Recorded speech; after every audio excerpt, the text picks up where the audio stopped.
नमस्कार दोस्तों, स्वागत है आपका उत्तराखंड पोस्ट पर। मैं हूं अमित। उत्तराखंड में इस वक्त भर्ती घोटाला चर्चा में है। यूके ट्रिपल एससी हो या चाहे विधानसभा में बैकडोर से भर्तियां, ये मुद्दा उत्तराखंड में इन दिनों गर्म है। आज की ताजा खबर ये है कि यूके ट्रिपल एससी घोटाले में अब तक जो भी 21 आरोपी पकड़े गए हैं उन पर गैंगस्टर एक्ट लगा दिया गया है और उनकी संपत्ति अब जब्त की जाएगी। हमारे साथ मौजूद हैं उत्तराखंड के युवा अल्मोड़ा से राहुल जोशी और आशीष पंत। आशीष और राहुल, आपका स्वागत है उत्तराखंड पोस्ट पर। जो आज की ताजा खबर है, जो 21 आरोपियों पर जो गैंगस्टर एक्ट लगाया गया है, इस पर आपका क्या कहना है? देखिए, सबसे पहले तो मैं ये कहना चाहूंगा कि जो ये सरकार की तरफ से कदम है, इस कदम को हम अप्रिशिएट करेंगे। लेकिन ये अभी नाकाफी है, क्योंकि मुझे लगता है कि जो यहाँ पर कोई 21 आरोपी या जो भी आरोपी अभी पकड़े गए हैं, ये एक जो इनका जो एक मुख्य सरगना है, जो हम ये कह सकते हैं कि हाकम का हाकिम है, वो अभी पकड़ा जाना बाकी है। जिन जिन लोगों ने इनको राजनीतिक संरक्षण दिया या इन लोगों को संरक्षण प्रदान किया, ऐसे लोगों के ऊपर कार्रवाई होनी जरूरी है। जो लोग क्या है कि राजनीतिक पदों में बड़े लेवल पे हैं, और इसके अलावा जो लोग प्रशासनिक लेवल पे भी बड़े लेवल पदों पर भी बड़े लेवल पर हैं, जिन्होंने इन छोटे माफियाओं को संरक्षण देने का काम करा। और उत्तराखंड में इस प्रकार की धांधली, इस प्रकार के घोटाले सामने आ रहे हैं, ये काफी शर्मनाक है। और हम लगातार यहाँ युवाओं से बातचीत कर रहे हैं। युवा काफी परेशान है इस मुद्दे को लेकर के, क्योंकि अगर कुछ भी विधानसभा में घोटाला हो रखा है, चाहे वो बीजेपी के शासनकाल में हो या कांग्रेस के शासनकाल में हो, पूर्व में भी इस तरीके के घोटाले लगातार सामने आए हुए हैं। और सन 2000 के बाद जब से उत्तराखंड राज्य बना, तो जितने भी घोटाले हुए हैं उनको लेकर के जहां तक मुझे लगता है कोई कार्रवाई नहीं हुई है। तो इस पर क्या है कि सरकार को एक सख्त रुख अख्तियार करते हुए कार्रवाई करनी चाहिए। आशीष जी, पूर्व में जो विधानसभा अध्यक्ष हैं गोविंद कुंजवाल, उन्होंने कहा है कि विधानसभा अध्यक्ष को पूरा अधिकार होता है कि वो अपने हिसाब से नियुक्ति कर सके। इस पर आपका क्या कहना है? मुझे लगता है कि ये बहुत ही शर्म की बात है कि विधानसभा अध्यक्ष अगर ऐसा बयान देते हैं, क्योंकि वो एक मेंबर हैं और कोई भी व्यक्ति के नियमानुसार कभी भी देश या राज्य या सरकार चलती, उसके लिए एक उचित गाइडलाइंस होती हैं जिसके हिसाब से सरकार चलती है, कुछ नियमावली होती है। उन नियमावली को अनदेखा करके अगर वो व्यक्तिगत स्तर पर ऐसा बयान देते हैं तो ये बहुत ही शर्मनाक। इससे पहले भी उन्होंने कहा कि मैंने अपने बहू को, अपने बेटे को विधानसभा में नियुक्ति लाई। तो एक सम्मानित पोस्ट में रहते हुए इस तरीके का बयान देना मुझे बिल्कुल भी ठीक नहीं लगता। इसके बाद बात प्रेमचंद अग्रवाल की भी करते हैं। ये भी विधानसभा अध्यक्ष रहे और उन्होंने भी कहा है कि भर्तियां हुई हैं और ये नियम अनुसार हुई हैं। तो पहले मुझे ऐसा कांग्रेस के लगता है काल में, शासनकाल में भी ये हुआ है, अब बीजेपी में भी ये हुआ है। मुझे ऐसा लगता है अमित भाई कि चाहे बीजेपी हो चाहे कांग्रेस, और जो ये भर्तियां सामने आ रही है कि आप देख रहे होंगे सोशल मीडिया में प्रार्थना पत्र वायरल हो रहे हैं जी। आ रही है, तो ये सिर्फ सरकार से जुड़े हुए लोग हैं, जो सरकार में बैठे हुए नेता हैं, उनसे लोग हैं, उनके रिश्तेदार हैं। आप देख रहे हो कि भगत सिंह कोश्यारी जो महाराष्ट्र के राज्यपाल हैं, उनके भी रिश्ते के नाम आ रहे हैं। हमारे प्रेमचंद्र जी जो विधानसभा अध्यक्ष थे, उन्होंने कितनी सारी नियुक्तियां की, और फिर उनका इस तरीके का बयान देना कि नियुक्तियां जो है नियम के अनुसार की गई है। लगातार मेहनत करते हैं, पेपर देते हैं, पेपर निकालने के बाद जब उनको नौकरी नहीं मिलती, क्योंकि उन्होंने मेहनत की होती है, और जो बैकडोर से एंट्रियां हो रही हैं अपने लोगों को फिट करने के लिए आ रही है, जिसको मैं बिल्कुल भी उचित नहीं मानता। इसको लेकर के हम लगातार विरोध प्रदर्शन भी कर रहे हैं। आपने राहुल जी से प्रश्न किया था, जो गैंगस्टर का उन पे मुकदमा लगा है, आपने बताया, तो मैं इसको सराहना करते हैं, पर ये बहुत देरी हो गई है मुझे लगता है, क्योंकि इन छोटे छोटे लोगों को पकड़ने का जो इसका सबसे बड़ा सरगना है, वो कहीं ना कहीं मुझे लगता है कि देरी होने से बच के निकल सकता है। बचाए जाने की एक साजिश है कि उन लोगों तक इसका जो चेहरा है वो ना पहुंच पाए। देख रहे होंगे अलग अलग राज्यों में कोई भी छोटा सा घपला होता है, वहां पे सीबीआई जांच के आदेश दिए जाते हैं। होती है, या उत्तराखंड को लेके ये बिल्कुल संवेदनहीन हो चुके हैं। इनको कोई भी उत्तराखंड से ऐसी बची नहीं है, क्योंकि अभी तक क्यों सीबीआई जांच के आदेश सरकार के द्वारा नहीं किए जा रहे हैं? राहुल, आप लोग तो जो युवाओं हैं उनकी आवाज बनकर आप लोग बाहर आ रहे हैं। तो अब ये जो भर्ती घोटाला है, इसके तार यूपी एमपी तक पहुंच चुके हैं। हर रोज नए खुलासे हो रहे हैं। ऐसे में जो सरकारी नौकरी की तैयारी कर रहा है युवा, उनकी क्या आवाज है, वो क्या कह रहे हैं अब, जो मतलब तैयारी अब कर रहे हैं, उनके मन में क्या वो डिमोटिवेट है, क्या है? देखिए, युवा यहाँ पर को काफी ज्यादा डिमोटिवेट हो चुका है, जैसा कि हम लगातार युवाओं से मिल रहे हैं। पर जो मुझे लगता है कि आज की डेट में उत्तराखंड का युवा भी की भी चेतना खत्म हो चुकी है। नहीं तो अगर ऐसी स्थिति में जब विपक्ष और सरकार दोनों ही अपना अपना काम सही तरीके से ना करे, तो युवाओं को सड़कों में उतरना चाहिए। तो यहाँ पर को क्या है कि काफी ये चिंताजनक स्थिति है कि अगर आज का युवा अगर इस तरीके से सो रहा है, और युवा ही नहीं, उनके अभिभावकों को भी सड़कों पर उतरना चाहिए, क्योंकि ये उनके बच्चों के हक की लड़ाई है। क्योंकि अगर हम देखें तो यहाँ पर को जो पूंजीपति वर्ग है, वो क्या है कि निम्न वर्ग का यहाँ पर को एक तरह से शोषण कर रहा है। यहाँ पर को उनके बच्चों की नौकरियों को में डाका डाला जा रहा है। तो ये काफी शर्मनाक विषय है। इसको लेकर के जितनी निंदा की जाए वो कम है। आशीष जी, सीएम धामी ने कहा है कि इस पर एकदम निष्पक्ष जांच होगी, किसी भी जो दोषी है उनको छोड़ा नहीं जाएगा। और लेकिन जिन्होंने अपनी मेहनत से परीक्षा पास की, उनके साथ भी बिल्कुल कोई गलत काम नहीं होगा। तो इस पर आपका क्या कहना है कि ये जो कार्रवाई की जा रही है, जो इस पर जांच चल रही है, उसे उसको आप सही मानते हैं?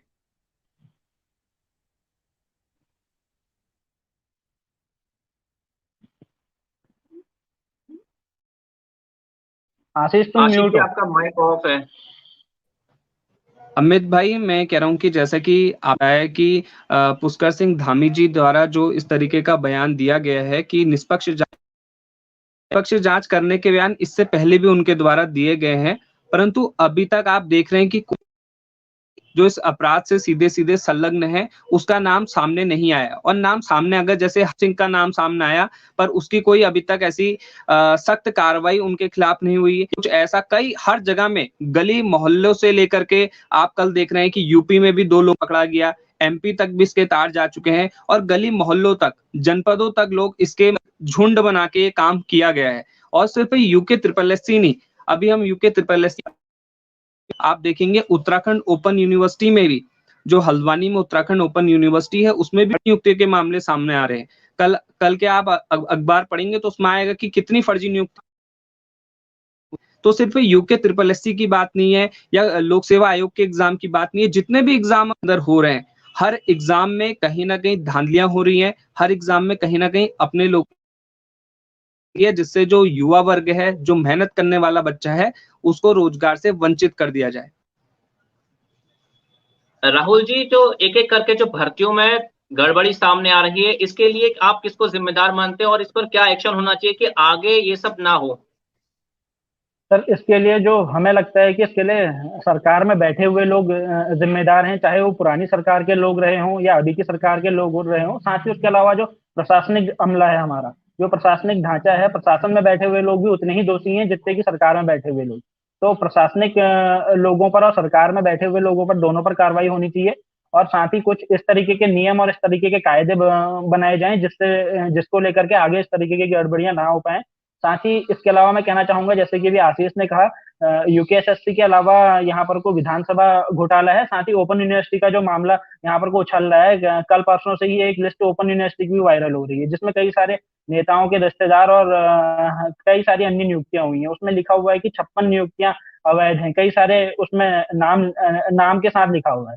कई सारे विभागों में ऐसी नियुक्तियां हैं जहां पर वो क्या है कि उनकी योग्यता ही नहीं है। पीएचडी की जो मिनिमम क्वालिफिकेशन है, वो योग्यता नहीं है लोगों के पास। तो ऐसी स्थिति में क्या है कि सरकार को इसमें एक्शन लेना चाहिए। साथ ही राज्यपाल महोदय को भी इस पर कार्रवाई करनी चाहिए, क्योंकि जो यूनिवर्सिटी के कुलाधिपति होते हैं वो राज्यपाल ही होते हैं। और साथ ही जो आपने कहा कि बाहरी राज्यों का जो मामला यहाँ पर को आ रहा है, तो मैं उसको लेकर के कहना चाहूंगा कि जिस प्रकार से हिमाचल के साथ ही अन्य कई सारे ऐसे राज्य हैं, मध्य प्रदेश भी, कई सारे ऐसे राज्य हैं जहाँ की सरकारों ने नियम कर रखा है कि सरकारी जो वहाँ की भर्तियां होंगी, उनमें सिर्फ उस ही प्रदेश के लोग भर सकते हैं, उस भर्ती में अप्लाई कर सकते हैं। तो मुझे लगता है कि पहाड़ी राज्य होने के नाते यहाँ पर को भी यही नियम होना चाहिए कि उत्तराखंड के ही निवासी यहाँ पर को फॉर्म भर सकते हैं। इसके अलावा मैं कहना चाहूंगा कि यहाँ पर को क्या है कि जो यहाँ के मूल निवासी हैं, उनका हक यहाँ पर को मारा जा रहा है। जो यहाँ के मूल निवासी हैं, उनको अपने स्थायी निवास प्रमाण पत्र और ये सारी प्रमाण पत्र बनाने में काफी टाइम लगता है। अगर आपने देखा होगा। पर बाहरी प्रदेश से आए हुए कई लोग ऐसे हैं जो 2-2 प्रमाण पत्र लेकर के घूम रहे हैं, जिनका एक प्रमाण पत्र यूपी का है और एक प्रमाण पत्र उत्तराखंड का है। तो ऐसा तो होगा नहीं कि वो 2-2 जगह पैदा हुए हैं, उत्तर प्रदेश में भी पैदा हुए हैं और उत्तराखंड में भी पैदा हुए हैं ना। तो ये है कि और ये जो मिली भगत है, ये जो बाहर के राज्यों के लोग हैं जो यहाँ पर को प्रशासनिक पदों में बैठे हुए हैं, जो लोग यहाँ पर गड़बड़ी कर रहे हैं, इनके ऊपर कार्रवाई होनी चाहिए। साथ ही यहाँ पर को मूल निवास जो 1947 की मांग भी उठी थी, तो उसको लेकर के भी कार्रवाई होनी चाहिए, जो मुझे लगता है। क्योंकि बाहरी प्रदेशों से जो लोग आ रहे हैं उत्तराखंड में, दिन पर दिन आप देख रहे होंगे अपराध का ग्राफ भी बढ़ रहा है। तो चाहे वो महिला अपराध हो या और अपराध हो, तो ये है कि इसको लेकर के सरकार को सख्त रुख अख्तियार करना चाहिए और मूल निवास जैसे कानून यहाँ पर को लाने चाहिए। आशीष, सोशल मीडिया पर एक लिस्ट वायरल हो रही है कि ये जो रिश्तेदार हैं, जो उनके मंत्रियों के और बड़ी बड़ी ऊंची पोस्ट पर जो लोग हैं, इनके रिश्तेदारों को नौकरी मिली है। इन रिश्तेदारों, इन जो नेता हैं, उन पर क्या एक्शन होना चाहिए आपके हिसाब से? मुझे ऐसा लगता है अमित जी, सबसे पहले तो ये जी विधानसभा से या सांसद अगर ये बने हैं, सबसे पहले तो इनको इन पदों जनता के द्वारा चुने हुए लोग हैं, जनता के रिप्रेजेंटेटिव हैं, जनता इन्हें अपना आइडल मानती है। पर इस तरीके के लोग ऐसी हरकतें करेंगे, आपने देखा होगा कि शिक्षा मंत्री जो पूर्व में थे, डर से उन्होंने अपने रिश्तेदारों को उत्तराखंड में भर्ती कर दिया है।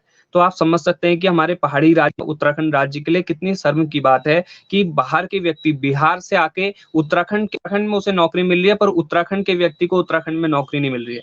तो युवा ऐसी स्थिति में, हाथ की स्थिति में जाने को मजबूर है। वो क्या करेगा? वो साल भर मेहनत करता है, तैयारी करता है, फॉर्म भर, उसके पास ही रोजगार नहीं मिलता उसको, और नेताओं के अपने जो, मैं तो कहूंगा उनके जो है उनको रोजगार दिया जा रहा है। तो ये सरासर गलत है, इनके खिलाफ सख्त कार्रवाई होनी चाहिए और ऐसे नेता के खिलाफ भी गैंगस्टर का मुकदमा लगना चाहिए।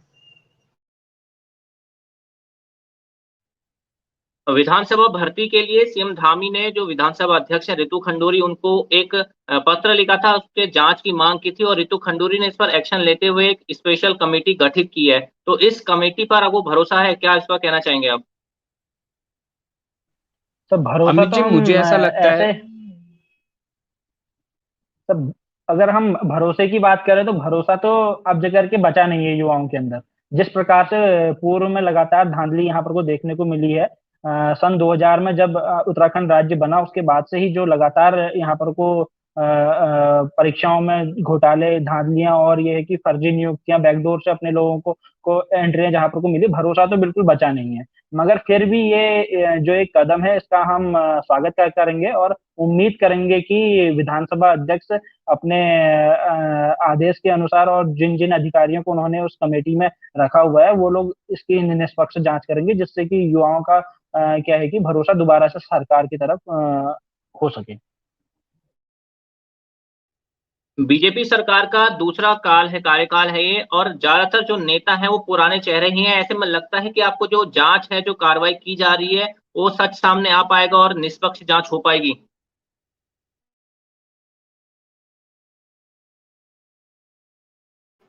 अमित भाई, मुझे लगता है कि जैसा कि आपने बताया और अभी राहुल जी की बात हुई कि जांच के आदेश दिए हैं, और रितु खंडूरी का मैं बहुत सम्मान करता हूं, क्योंकि जैसे कि उनके जो पिताजी की छवि रही थी हमारे पूर्व मुख्यमंत्री,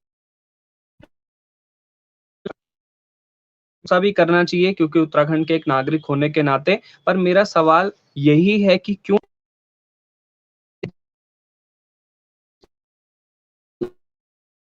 विचार नहीं कर रहे हैं, क्योंकि इतने युवाओं की आवाज आ रही है। आप देख रहे होंगे सोशल मीडिया में कैंपेन की इन्वेस्टिगेशन, सीबीआई जांच करके इन्वेस्टिगेशन की बात की जा रही है, पर मुख्यमंत्री इसका कोई संज्ञान नहीं लिया जा रहा। तो इससे साफ होता है कहीं ना कहीं कि अपने लोगों को बचाने की साजिश है, क्योंकि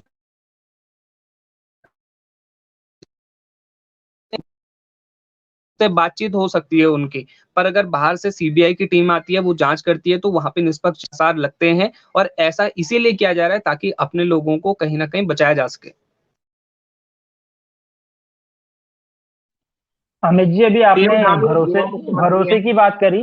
मैं भरोसे जी। पर एक बात और कहना चाहता हूँ कि यहाँ पर को आपने देखा कि किस तरीके से यहाँ पर को अल्मोड़ा के युवाओं ने गोलजू के दरबार में जाकर के अर्जी लगाई है। तो आप समझ सकते हैं इसी बात से कि युवाओं का कितना भरोसा सरकार के ऊपर और संवैधानिक संस्थाओं के ऊपर बचा रह गया है कि उन्हें भगवान के मंदिर में जाकर के अर्जी लगानी पड़ी। आप इस बात से युवाओं का इशारा समझ सकते हैं। सीएम धामी युवा मुख्यमंत्री और युवाओं के हक की बात वो करते हैं और कह रहे हैं कि निष्पक्ष जांच होगी, आप टेंशन मत लीजिए, कोई भी दोषी छूट किसी को भी छोड़ेंगे नहीं, सबको जेल में डालेंगे। इस पर क्या कहना चाहेंगे आप?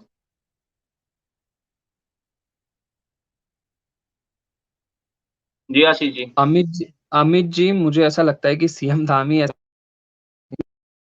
उन युवाओं के बारे में जो सालों साल इन परीक्षाओं के लिए इंतजार करते हैं, परीक्षा फॉर्मों को है और वो फॉर्मों को भरने के बाद इतने महीने तैयारी करते हैं, उसके बाद जब नेताओं के अपने लोग भर्ती कर दिया जाता है तो उन युवाओं की क्या स्थिति रहती होती है, ये आप समझ सकते हैं।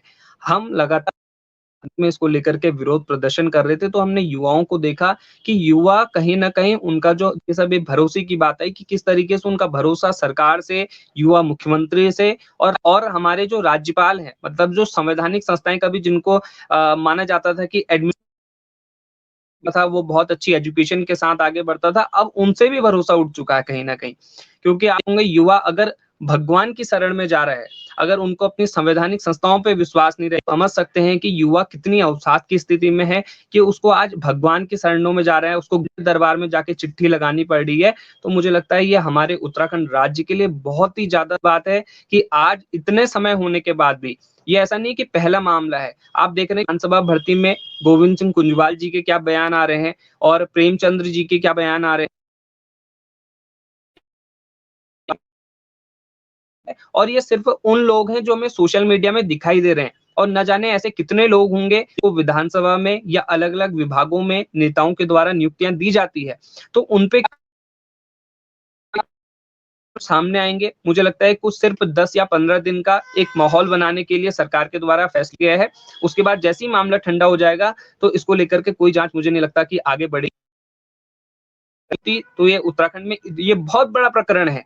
ये ऐसा नहीं है कि छोटा प्रकरण है, यूके ट्रिपल एससी ऐसा नहीं है कि सिर्फ उत्तराखंड राज्य का प्रकरण है। किसी राज्य में अगर इतनी बड़ी परीक्षा में धांधली होती है, तो ये है, क्यों इसमें मतलब सीबीआई जांच की बात नहीं हो रही है? क्यों प्रधानमंत्री नरेंद्र मोदी की तरफ से इसमें कोई नहीं आया? वो छोटे-छोटे मुद्दों पे ट्वीट करते हैं। क्यों इतने बड़े प्रकरण में उन्होंने कोई ट्वीट नहीं किया? कहाँ किसी का इस बारे में कोई रुचि नहीं है उत्तराखंड को लेकर के और मुझे लगता है ये बहुत दुखद स्थिति है। आशीष, गोलजू के नाम पर आपने एक अर्जी लगाई है, आपने एक चिट्ठी लिखी है, क्या उस चिट्ठी में आपने लिखा? अमित ने गोलजू के दरबार में हमने एक 3 दिवसीय कार्यक्रम रखा था जिसमें हमने पहले दिन जंग के माध्यम से और स्लोगन के माध्यम से, पोस्टरों के माध्यम से सरकार को का काम किया, जिसमें हमने कुमाऊनी गीतों के माध्यम से सरकार को जगाने का काम किया। दूसरे चरण में हम जिलाधिकारी के माध्यम से हमने माननीय मुख्यमंत्री पुष्कर सिंह धामी जी को एक ज्ञापन भेजा, जिसमें हमने जो भी ये भर्ती घोटाला हुआ है, इसकी सीबीआई जाँच की माँग की। अंत में क्योंकि हमें जब युवाओं को लगा कि सरकार पे अब उनका भरोसा नहीं है, तो उन्होंने गोलू के दरबार में, जो न्याय गोलू देवता माने जाते हैं हमारे पहाड़ में, हमारे कुमाऊँ में, उनके दरबार के हमने अर्जी लगाई जिसमें हमने जो भी इस प्रकरण में जो फँसे हुए युवा हैं और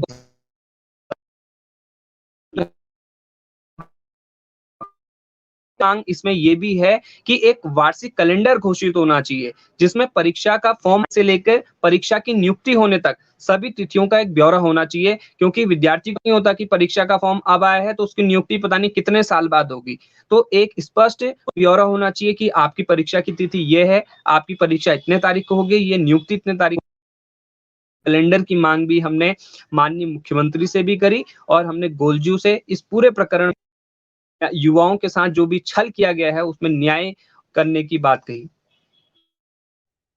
राहुल, पूर्व मुख्यमंत्री हरीश रावत ने कहा है कि अगर स्पीकर दोषी हैं तो उनको लटका देना चाहिए। लेकिन साथ ही साथ उन्होंने ये भी कहा है कि भर्ती मामले पर मैंने अपनी पूंछ बचाई है। आपको नहीं लगता कि तब उनको अपनी आंखें बंद नहीं करनी चाहिए थी? क्योंकि उनके शासनकाल में भी ये हुआ है।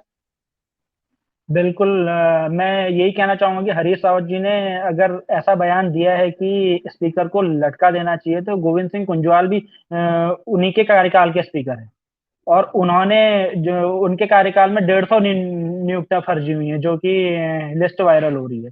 तो ये बात उन्होंने सिर्फ अभी भारतीय जनता पार्टी के ही नहीं, अपने खुद के स्पीकर के लिए भी ये बयान उन्होंने देने चाहिए। साथ ही जो कांग्रेस काल में जितने भी भर्तियों में घोटाले सामने आए हैं, उनको लेकर के उन्होंने ऐसे ही बयान देने चाहिए। और बयान से यहाँ पर वो कुछ भी नहीं होगा। मुझे लगता है कि विपक्ष आज की डेट में सो गया है। और विपक्ष जिस प्रकार से पूर्व में आपने देखा होगा कि कोई भी मुद्दा होता था, सिलेंडर अगर 5 रुपए बढ़ता था, तो जो विपक्ष के नेता थे, भारतीय जनता पार्टी के उस वक्त के नेता थे, वो सभी सिलेंडर लेकर के रोडों में बैठ जाते थे। पर आज की डेट में हम अगर विपक्ष की बात करें, तो विपक्ष मित्र भी विपक्ष की यहाँ पर भूमिका निभा रहा है। विपक्ष एक हिसाब से पूरी तरह सो चुका है, जिसने जनता के मुद्दों को उठाना चाहिए। इसी वजह से विपक्ष पर भी जनता का भरोसा उठ चुका है पूर्णतया से। और मुझे लगता है कि यहाँ पर को जब संसद से लेकर के, विपक्ष से लेकर के, सरकार से लेके हर कोई सोया हुआ है, तो जनता को सड़कों में उतर करके अपने लिए संघर्ष करना पड़ेगा। आप जो ये भर्ती घोटाला जो मामला है, इसमें पक्ष भी इसमें सम्मिलित है, विपक्ष भी इसमें सम्मिलित है, तो ऐसे में आप लोग युवाओं की बात को कैसे आगे लेकर जाएंगे, आशीष जी? भाई मुझे ऐसा लगता है कि सबसे बड़ा दुख उत्तराखंड राज्य के लिए यही है, जो मैं देख रहा हूँ कि इतना बाद भी चाहे जनता है चाहे युवा है, बिल्कुल चेतना मुक्त हो चुकी है। युवा अंदर वो चेतना नहीं है जो हम लड़ाई देखते थे आजादी के समय में, जब भी देश में बड़ी बड़ी क्रांतियां हुई, चाहे वो भारत की आजादी की बात हो, चाहे चंपारण का आंदोलन हो, चाहे खेड़ा का आंदोलन, भूमिका निभाई। उत्तराखंड राज्य बनने में भी कहीं ना कहीं युवाओं की महत्वपूर्ण भूमिका थी। पर आज इतना हम इसको बहुत हल्के में ले रहे हैं कि यूके ट्रिपल एससी की परीक्षा को लेकर कहीं पे भी इतना बड़ा विरोध, कहीं से कोई, मैं कह रहा हूँ कि कोई भी बड़े राष्ट्रीय स्तर के नेता का कोई इस पे कोई बयान नहीं आया।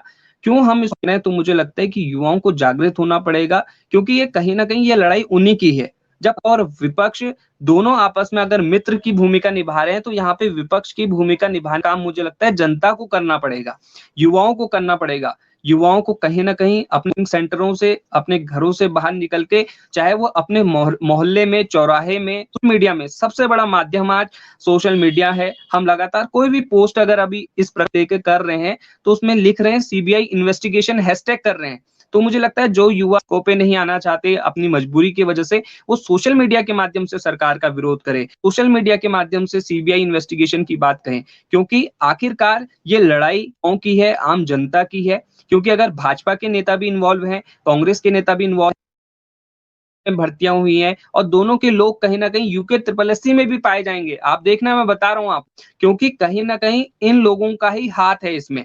कैसे पेपर प्रिंटिंग प्रेस तक कैसे लीक हो जा रहा है पेपर, क्या मतलब सावधानी रखी जा रही है? कोई ऐसा तो है नहीं कोई ग्राम प्रधान पेपर करा रहा है, एक उत्तराखंड सरकार करा रही है, जहां पे इतने लोग हैं, आपके पास इतने आईएएस हैं, पी लेवल का दिमाग आपके पास है, उसके पास कैसे हर पेपर आपका लीक हो रहा है?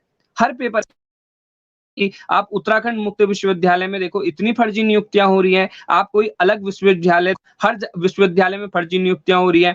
हमारा खुद शोभन सिंह जीना विश्वविद्यालय, जहां पे की नियुक्ति फर्जी हुई है, उनका सुप्रीम कोर्ट में केस चल रहा है। तो किस तरीके की चीजें वर्तमान में देख रहे हैं, ये बहुत ही सोचनीय विषय है। और मुझे लगता है सिर्फ यूके ट्रिपल एससी नहीं, के लिए युवा को अब अपने अंदर चेतना जगानी होगी, उसने किताबों को पढ़ना होगा, यूनिवर्सिटी से बाहर निकल के किताबों को पढ़कर ही वो, मुझे लगता है कि समाज के लिए जागृत हो पाएगा और आने वाली क्रांतियों में अपना योगदान दे पाएगा।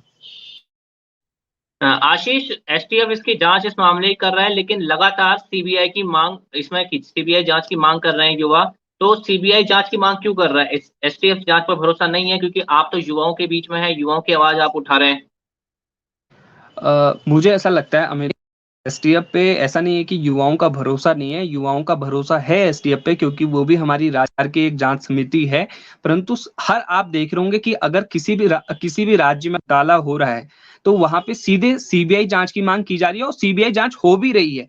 तो उत्तराखंड में क्यों ऐसा हो रहा है कि सीबीआई जांच नहीं की जा रही है? इसका कारण ये है कि इसमें नेताओं के जो आपसी रिश्तेदार हैं वो इसमें इन्वॉल्व हैं, और वो नहीं चाहते अगर सीबीआई जांच होती है तो कहीं ना कहीं उन नामों का पर्दाफाश होगा। और मुझे लगता है हो सकता है कि बड़े बड़े नाम सामने आए हैं, जो सरकार में बैठे हुए नाम है, बड़े बड़े नाम सामने खुलासा हो सकता है। इसके लिए सरकार डर रही है कि सीबीआई जांच होने से, और युवा इसलिए मांग कर रहा है क्योंकि युवा समझता है कि जो उस पे उनका इतना ज्यादा भी भरोसा नहीं है कि वो निष्पक्ष रूप से हर एक व्यक्ति को कहीं ना कहीं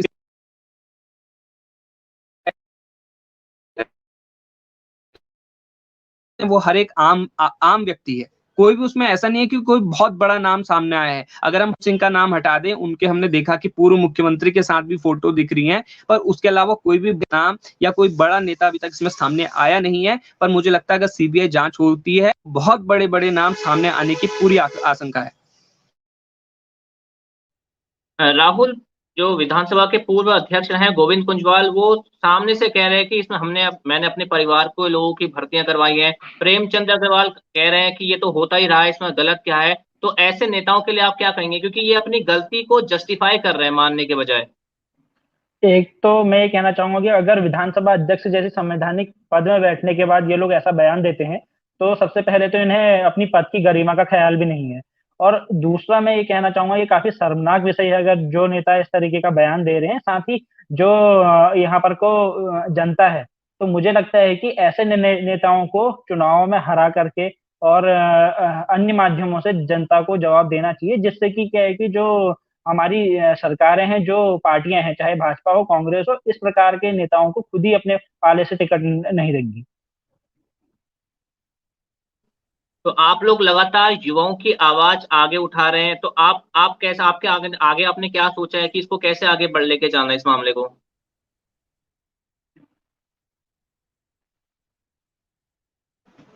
अमित भाई, हम लगातार इसको लेकर के लगातार विरोध कर रहे हैं। जैसा कि मैंने आपको बताया कि हमने 3 दिवसीय एक विरोध प्रदर्शन कार्यक्रम रखा था, जिसमें हमने हर एक चरण में कुछ ना कुछ अलग एक्टिविटी के माध्यम से सरकार को सरकार करने का काम किया और इस प्रकरण में शीघ्र जांच की बात कही। और अभी भी हम लगातार युवाओं के साथ मिल रहे हैं, कहीं ना कहीं उनसे बात कर रहे हैं कि किस तरीके से इस प्रकरण में सभी को साथ लेकर, क्योंकि मुझे लगता है मैं पीएचडी का स्टूडेंट हूं और राहुल जी भी यूके ट्रिपल एस इन्वॉल्व नहीं है, उन्होंने कोई परीक्षा नहीं दी थी। पर विरोध करने वाले वो लोग हैं जिनका सीधा मतलब नहीं है, पर वो चेतना युक्त है, उनके अंदर चेतना है, वो समाज के जागरूक। तो हमारा सबसे बड़ा काम है कि जो यूके ट्रिपल एस परीक्षा जिन्होंने दी है, उन लोगों को साथ ना, क्योंकि ये दर्द उनका है, कष्ट उनके परिवार को हो रहा है। तो किसी तरीके से कैसे युवाओं हैं प्रदर्शन कर सकते हैं, विरोध कर सकते हैं, इस पे हमारा काम चल रहा है। और लगातार हम सोशल के माध्यम से लगातार हम सीबीआई इन्वेस्टिगेशन करने के लिए हैशटैग मुहिम को भी चला रहे हैं।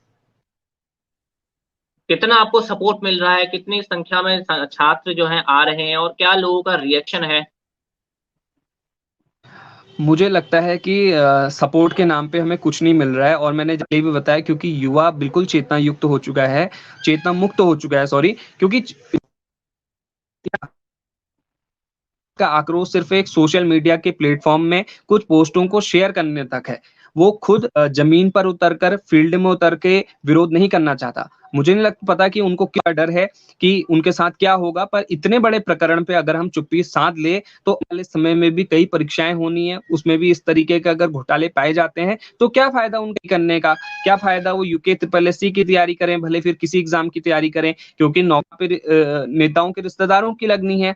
तो मुझे लगता है कि युवाओं के समर्थन, अगर युवाओं का हमें समर्थन मिलता है तो हमारे जो आंदोलन है वो राज्य स्तरीय आंदोलन और पूरे प्रदेश भर में इसके खिलाफ विरोध प्रदर्शन कर सकते हैं। तो मैं आपके इस लाइव के माध्यम से जो भी हम रहे हैं उनसे अपील भी करता हूँ युवाओं से कि लगातार सीबीआई जांच के लिए आप सरकार से मांग करिए, कहीं ना कहीं इसका विरोध करें और हमारा साथ दें, तभी जाके हम, मुझे लगता है कि इसके खिलाफ कुछ कठिन, या वरना इस मामले को लगातार मुझे लगता है टालने की कोशिश की जाएगी, कभी एसटीएफ के माध्यम से, कभी जांच समिति के माध्यम से, कभी अलग अलग तरीके की। पर इसमें जिस तरीके से सीबीआई को इस मामले से, तो मुझे लगता है अपने लोगों को बचाने की साफ साफ साजिश है।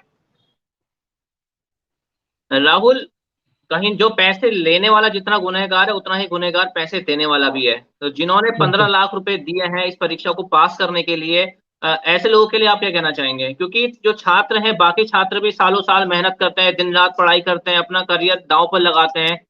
कहीं ना कहीं उनके लिए ये बड़ा एक धक्का है, क्योंकि आगे जो तैयारी कर रहे हैं उनके लिए काफी डिमोटिवेशन है कि लोग 15 लाख दे के पास हो जा रहे हैं, पेपर लीक हो जा रहा है। तो ऐसे लोगों के लिए क्या कहना चाहेंगे जो पैसे देकर पास हुए हैं।